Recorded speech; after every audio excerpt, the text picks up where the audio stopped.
This is a little wee ASUS TUF desktop. It looks bigger on camera, but trust me, it is actually very small.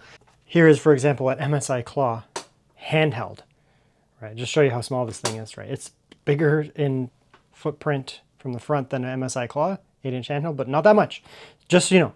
So normally, you know, I wouldn't necessarily have been so interested in this. I mean, it's always cool to look at like OEM type stuff, but the value when it first came out, I was like, it's not that great. You know, it's a cute little system, little OEM system, not meant to be super upgradable or anything like that. But in this current market, when things are incredibly expensive, things like this become more interesting because you can get them for a good price. Okay, so let's have a look here. Today I'm looking at this one here. This is the 2025 model. There's the T500 MV, T500 MVC. Same processors over here. This is just a renaming, but you can see there's the i5 and the i7. They're very similar to one another. Not a big difference, just some extra cores in that. They're both going to be very capable for gaming. We do have a bunch of different GPU options here. I've seen these with 3050s on Best Buy USA. I have mine with a 5060 today. And I'll put links in the video description down below to what I can find, generally speaking, especially if I can find good sales. Looks like they do actually sell this with a 5060 Ti 16 gigabyte. That's pretty impressive right there. And this CPU will be enough to drive that, to be honest. It'll be just fine. That's a really good pick there. But I mean, the 5060 you'll see here does just fine. Of course, dual memory slots. We are looking at laptop memory. This is not desktop memory. This is laptop memory. There are SATA ports here. The weird thing is actually powering the damn things, but you'll see that again later. Port selection is reasonable. Nothing crazy here, but wide selection of decent speed ports.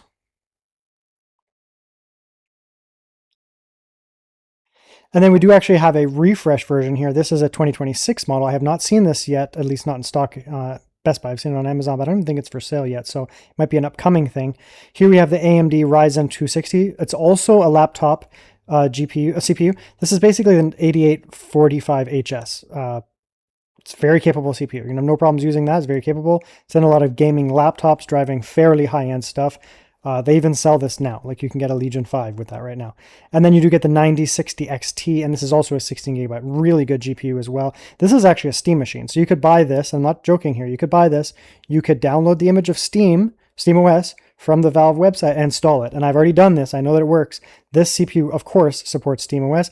And I have recently built a system that I sold to somebody afterwards that does use a 9060 XT Dual. And it works perfectly fine. I'm building one right now for myself with a 9070. Works perfect. So a lot of options here.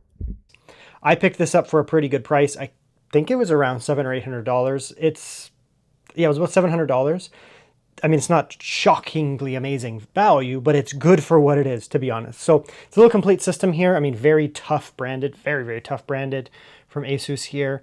And, you know, it's just meant to be something you can pick up and you can use it. It'll be perfectly fine right now. Spoiler for the video, I've already used it for like quite some time, to be honest, on and off. And, you know, down the road, there is some upgradability. So again, a little TUF system here. Just go over it quickly. So we have the front here, very plasticky type thing. Just TUF branded. We do end up with some ports here. We have 2 5 gigabit ports on the front here. That's totally fine. Good for even running like little SSD enclosures. I do have a SATA speed SSD 500 megabits a second. Good for games. And another one, that's USB-C, but same speed. So good for game type stuff, enclosures, fast USB, like, you know, you can get these fast USB type things. And they really do benefit from that increased speed. So that's nice. And then a headphone. The back, I mean, this is kind of almost like an OEM, like a, you know, generic business type chassis. So there's not so much going on, but it's not bad. These chips do have video out, so you can go without a GPU if you wanted. It's not powerful, but you could. So you have HDMI and DisplayPort. Then you do have some extra ports in here. You know, the slower ports for USB type stuff, mouse and keyboard, that kind of stuff, slower Ethernet, your audio options, and then just a GPU. Power supply built into the bottom. Very, very reflective. An orange hue in the inside. It looks just fine. Very TUF. Very TUF branded. Hard to capture, so we will take off the side. I don't think this is glass. Maybe it is. It feels like a plasticky acrylic, but it might be glass. Hard to say. That looks fine there. There is some ventilation along the bottom there, so it can pull in air just from there, no problem. This is not a beast in terms of thermals or anything like that, so despite the fact that it doesn't have the best airflow, it should not be a problem. We can see here on the front, there is no intakes, so it can pull air just naturally through this vent area over here. It'll just pull air in if need be through there because it's just going to generally pull air into the system, but there's no active fans in there. I guess in theory you could actually mount one there. There's just nowhere on the motherboard to hook it into, just so you know. But there is like a spot for it there. Non-standard motherboard, so you're not going to have all kinds of adaptability or anything like that, but it's a very non-standard system. So we do actually have a GPU here, an ASUS Dual. This is a 5060. I've seen this with a few different configs. Performance and quiet mode on that GPU. It's such an efficient GPU, it doesn't really matter, just so you know. Not much going on outside of that, just kind of hanging out. There's not really much motherboard to show under there, so that's okay. Not a beast, 330 watts, but more than enough for this, like actually legitimately way more than enough for the specs in this system, to be quite honest. You could actually upgrade that GPU to something slightly higher. You do only have a single 8-pin there, so you know, this is a 5060. There are higher level GPUs you could get with a single 8-pin, just so you know. You could get up to, you know, like 150 type stuff, potentially boosting a little bit more, that kind of stuff, but you know, that's kind of the range you're at. But 330 is more than enough for that, and this is a chip here that would not need a lot of power. Okay, so continuing on. So we do have some little VRM heatsink coverage there. Very, very, very, very fine. NVMe right there. No heatsink on it, but just plugged in. I don't know what brand it is, but it's AGI. Who knows what that is? There's a second one here. So you do have a slot for 2 NVMe's, 1 and 2. It actually goes off the motherboard, but that's fine. No problems there. It'll work just perfectly fine. There is actually 2 SATA ports there. We do not have you know, SATA-based power connectors just hanging out here to give us the options of what we need for upgrading that, unfortunately. So you are kind of stuck, despite the fact that this motherboard does support 2 more SATA ports, the power supply does not actually benefit that. This is a, you know, it's not a standard like ATX power supply, but this is not some weird, you know, proprietary type power supply. It does have the type where it feeds the motherboard, you know, with a 6-pin and a 4-pin there. They're common enough of this style kind of OEM power supply. So if you got one of these down the road, if you did upgrade one of these and get one that then had SATA power, you could then hook in SATA and hard drives in that. There's nowhere to really put it, but you can just set them down here, or some SATA SSDs, just set them down there, put some double-sided tape or whatever, so it is possible. It's weird that they didn't add, like there's no power out of this here. So they could have, you know, stepped this thing up just one and then had, you know, a cable that had a couple SATA connectors for power. It is unfortunate that they cheaped out with that, but I mean, they're clearly going for like super budget here. So you're basically stuck with 2 NVMe's for now. Down the road, I guess, like I said, you could potentially get one of these. You can get them on like eBay, that kind of stuff. You know, some of these you can get up to like 500 watts, these type of things, and they definitely have SATA power on them. And you can get them for like 50 bucks, 60 bucks, that kind of stuff. So down the road, so it is possible even now, technically, to upgrade this, get some SATA power, and then you do have your SATA connectors there, which means you could put in a couple SATA-based SSDs or SATA-based hard drives. That's that there. Now, it does, you can see here, it does actually use laptop memory. See that there? That's using a laptop stick. So we do have a 16 gigabyte module there, DDR5, 16 gigabytes. There's a slot for 2. You can run DDR5 in single. It's not a problem, because it's not like DDR4 where you get like a huge performance penalty being on 1. There'll be a little bit of a performance penalty, but it's not going to be massive, especially at a system of this tier. It's almost irrelevant at that point. And why does it use laptop memory? Well, it actually has a laptop chip in there, right? So this thing here is running a mobile chip.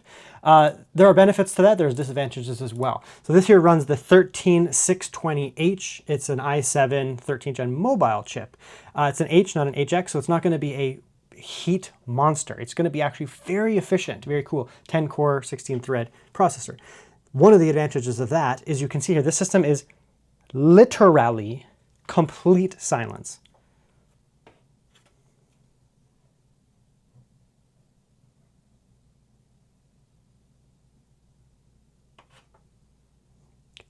Notice how the fan's not spinning? It's a mobile chip, right? So it's a mobile chip meant for a laptop, and it's an H variant. So in a laptop, it would have, you know, a couple heat pipes, like flattened heat pipes with some tiny little fans hooked up to it. This thing has 3 massive cylindrical shaped heat pipes coming up into a giant metal heatsink for a laptop chip, giant metal heatsink with a big ass fan on it. So in, you know, if this was a big desktop, you know, 9900X or something like that, or a 14900HX, 14900K CPU from a desktop, I would be like, this thing is massively criminally undercooled. But in this is actually overpower cooling. This is a crazy amount of cooling for a system like this. So this thing idles completely silently. The GPU does have a silent mode even in performance mode. It just doesn't spin, doesn't need to. And even when it's spinning lightly, it's not loud. And the CPU cooler doesn't need to do anything. Nothing in the system, like the VRMs, are not going to be pulling crazy amounts of watts. They're meant for laptops. This whole system is kind of like a laptop thing adapted into a desktop. Laptops don't have tons of cooling that run over the motherboard as well. So just be aware whatever you get out of this chip is going to be what you get out of this chip. But this thing is going to be totally capable for pretty heavy CPU tasks, like honestly, code compile, video editing, all that kind of stuff. It's fine. This is a capable chip. Like a year and a half ago, this would have been like a pretty respectable laptop chip and something that people would be using as like a primary daily driver. So that's good. Memory, like I said, it is laptop memory, 5200 mega transfers. It's fine. We're running a single 16 gigabyte stick. It'll be fine for this system. You can upgrade it. You can add more. Just put in a second one. The NVMe is whatever that is. We'll have to check that speed there. It is a 2 terabyte, which is massive. So that's good. We do have Wi-Fi, Realtek, Wi-Fi 6 should be capable. We'll test it. And this one came with a 5060. Like I said, this thing could support a 5060 Ti with no issues whatsoever at all. No problems.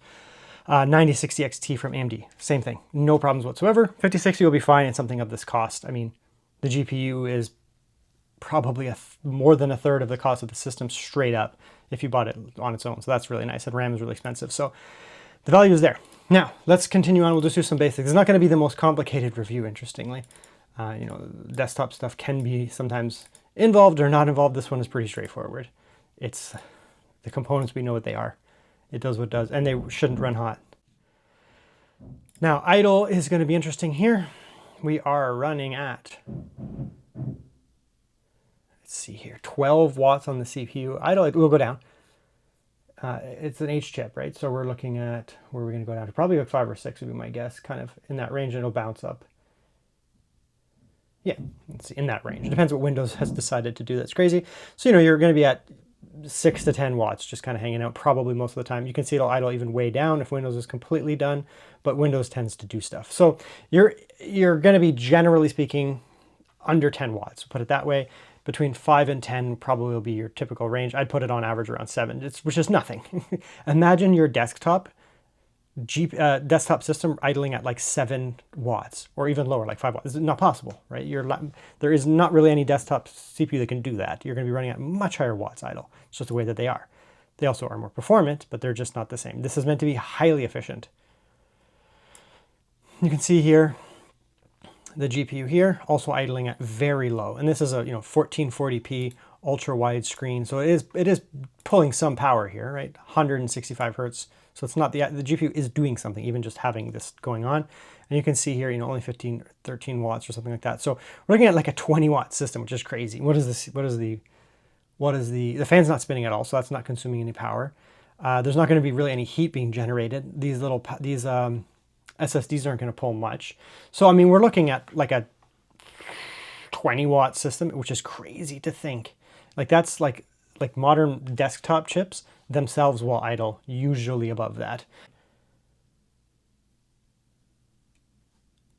Dead silent. The power supply itself also is quiet. You never know with these little like flex style power supplies if they have like a coil whine or something. This one does not. You can hear it is completely silent, which is a lovely thing in my opinion. Okay, so we'll run some Cinebench here. Like I said, I've actually had this for like 2 months. I just go on and off, just dick around with it and then box it back up, put it back on, box it back up, and I decided to finally record. Mainly because I just wanted to mess around with it. So we can see here what we're going to get for Cinebench. It's more about noise and thermals, that kind of stuff. We kind of know what this chip can do. This thing's going to be pretty unlocked here with this mat. It's still not spinning, by the way. Can you even see that? The fan is still not spinning. See that? It's going to take a while before the fan kicks in. So see that? It's tuned well from ASUS. I'm going to give ASUS credit here. There, the fan just kicked in.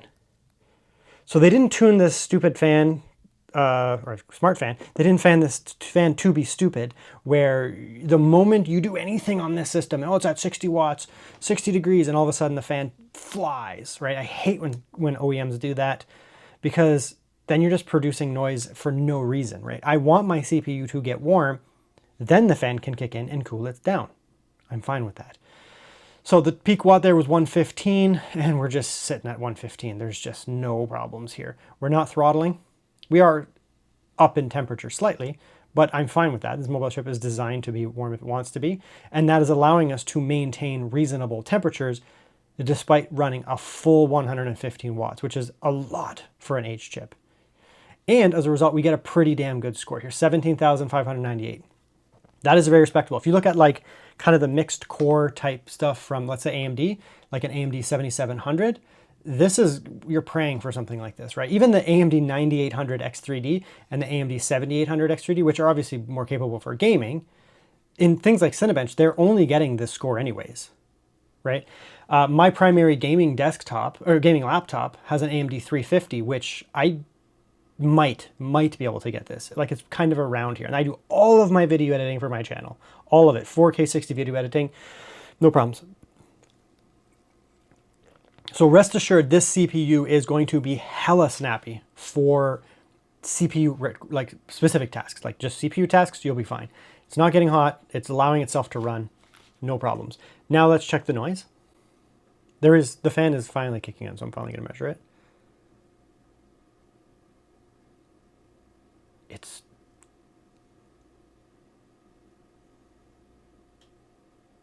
yeah, 35-ish dB is nothing, and it's a low resonance. There's no high-pitched sound, like whoosh, no. It's just there's a fan on, which is nice because, you know, you get small fans. Sometimes they can be loud, but it's funny how like, I guess I'm like a laptop guy, so I'm like, ooh, look, laptop component in desktop, therefore good. Okay, so now we'll jump into some game testing. I just did a really quick crystal disk mark on this SSD there, and it's just a mid-range Gen 4, 5,000, 4,000, no problems there whatsoever. So it'll just, I mean, totally fine for an operating system, more than enough.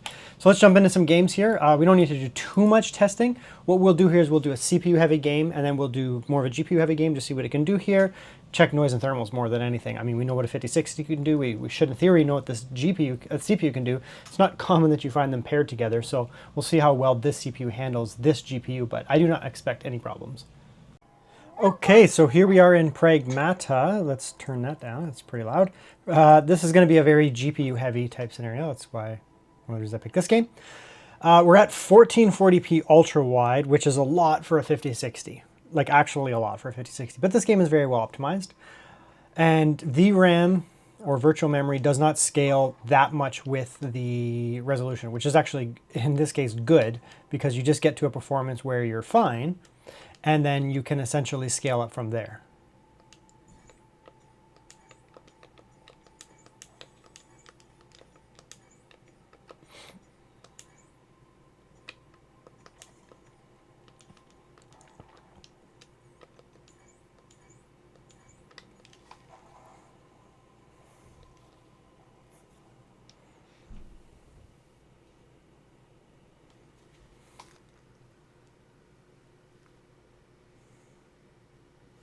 Now I'm running all the games off of this external little enclosure right here. This is always nice because, you know, this thing only has a couple NVMEs inside, one for the operating system, one for your games, but it is easy to get something like this, pick these up. And they're actually a little bit cheaper in this crappy market right now, and increase your storage. And I just do all my gaming off of that, to be honest. That's nice. So anyways, this is 1440p ultra wide, which is honestly a lot for a 5060.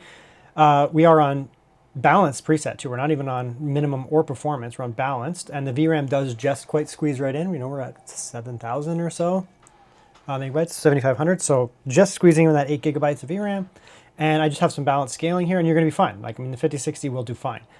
As long as you're moderate with your settings, it's going to be fine, especially with scaling. CPU here is pulling a very respectable amount of watts. You know, 30 watts. It's able to keep up with the 5060, we'll put it that way. It's at 43%. The GPU is obviously being crushed. It's fully maxed out. And, you know, the CPU is only, right, we're at 46%. So, yeah, let's just go a little bit here, run around. This is a pretty demanding scene, too, and we're going to be fine. We can try some other resolutions in that, too. Maybe put it down to 1080p and see how taxing the system can be when it's at that type of resolution. But we'll just play a little bit here. My air conditioner kicked in, so there'll be a little bit of noise from that, but we'll be fine overall. Let's go a little bit further. Can I squeeze behind here? No, I cannot.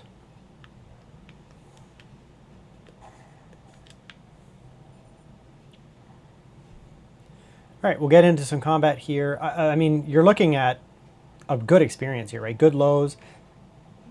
Overall good performance. It's just whether it can maintain it under combat, if the CPU is able to keep up. That's what I'm really curious about here.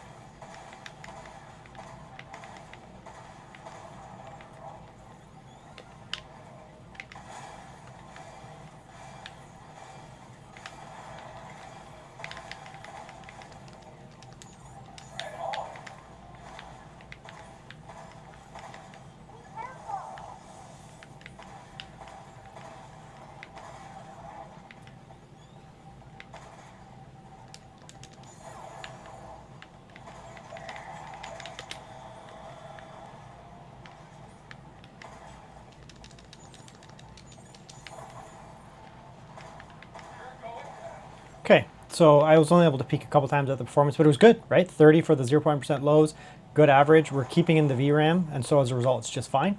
No problems there whatsoever.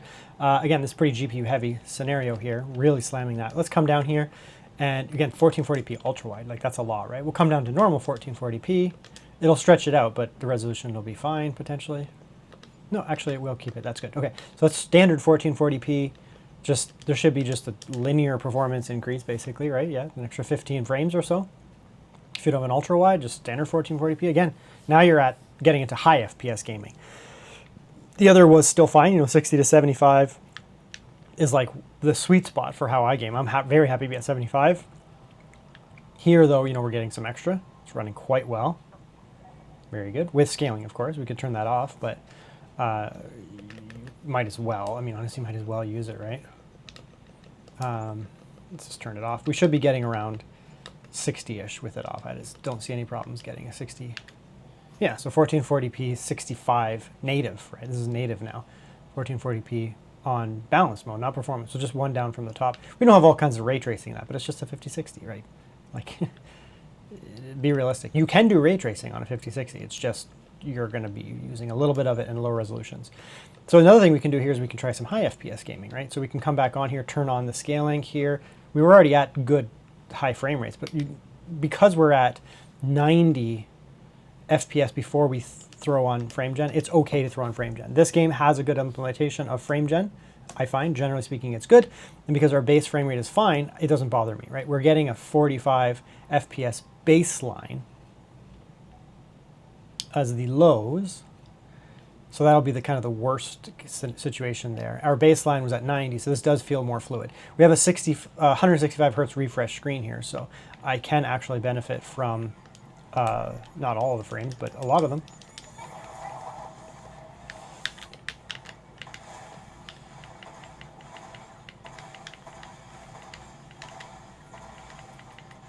Yeah, it's running pretty well. Let's try some 1080p.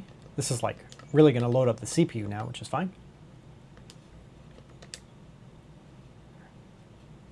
I don't know if we're actually going to get much higher frames here as a result, because we're probably just going to be hitting the CPU heavier, but maybe. I don't know. Bro, why are you running? Sometimes they like go weird and they just run for some reason, even though I'm standing right here. There you go. Whoa, I was not paying attention to that. That's what you get for looking at the FPS.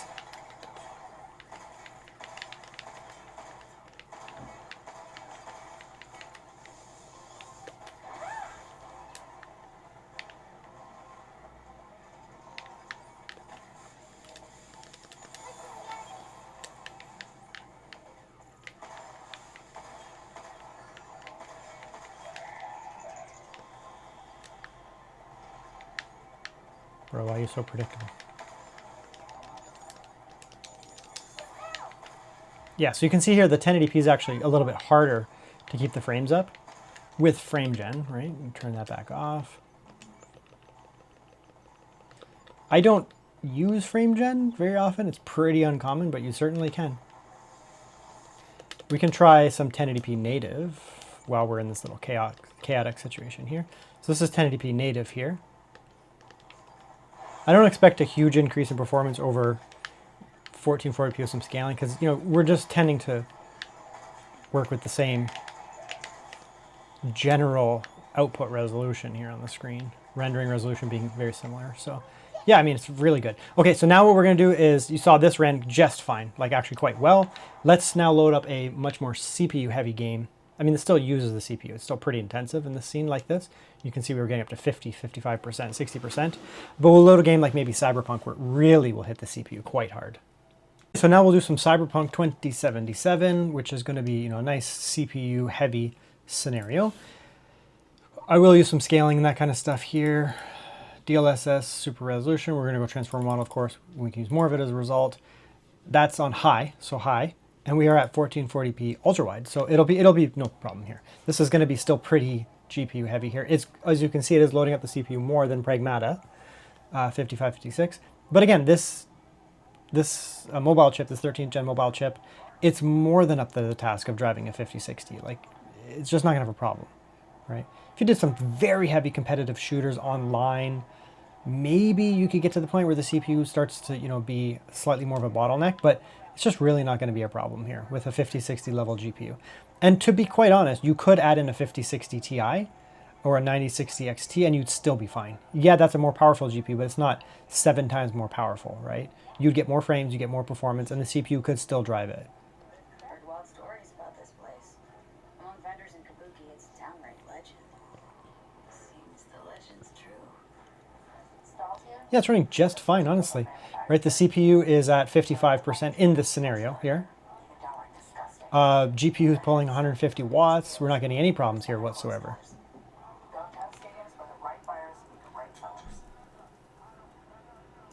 Okay, so the thermals, we'll just do a thermal test now that we're in a scenario where we're really going to be hitting the CPU and GPU at the same time really hard. GPU is at 72 degrees there. It's really nothing, to be honest. Just fine.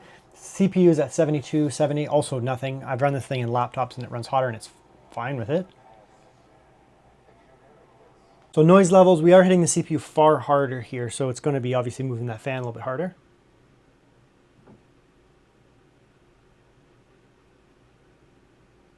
Now it gets to the point where it could be potentially noisier than some gaming systems. It all depends on the system, what you have.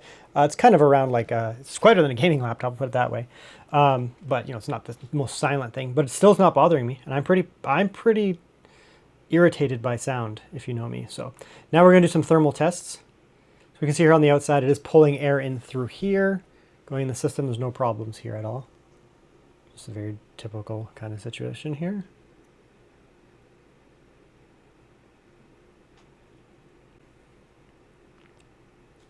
Okay, we will take that side off real quick. See what's going on inside, if there's any weird hotspots. GPU, completely non-problematic.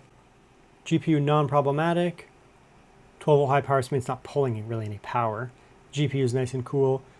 But generally speaking, I mean, it's not bad, right? Like that's those red hotspots there at 48, it's nothing.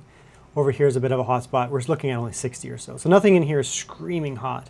So despite the fact that this does not have like front to back airflow, like there's not a big air on the front, a big fan on the front, it just pulls through there and through there.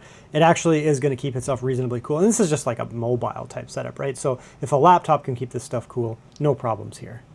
Okay, so in Cyberpunk here, we'll just put a little bit of audio back on here. Air conditioner kicked on, whatever.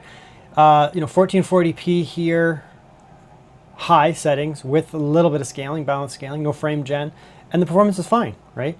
We are hitting the CPU a little bit harder at 1440p Ultra. It's still quite a GPU level resolution, but if we know Cyberpunk, we know that regardless of what you do, you're always going to be hitting the CPU pretty hard. It's just the way the game is. And the CPU is up to the task of driving a 5060. Right? There's just no problems with it. It runs just fine. Yeah, I'm not noticing any micro stutter. Lows are fine, right? We're over 60 FPS gameplay. The lows are like 38-ish, which is going to feel nice and smooth. I'm not feeling any problems here.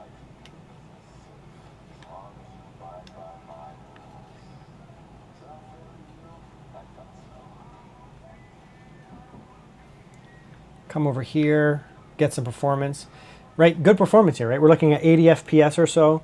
Let's reset those lows and do a run through here.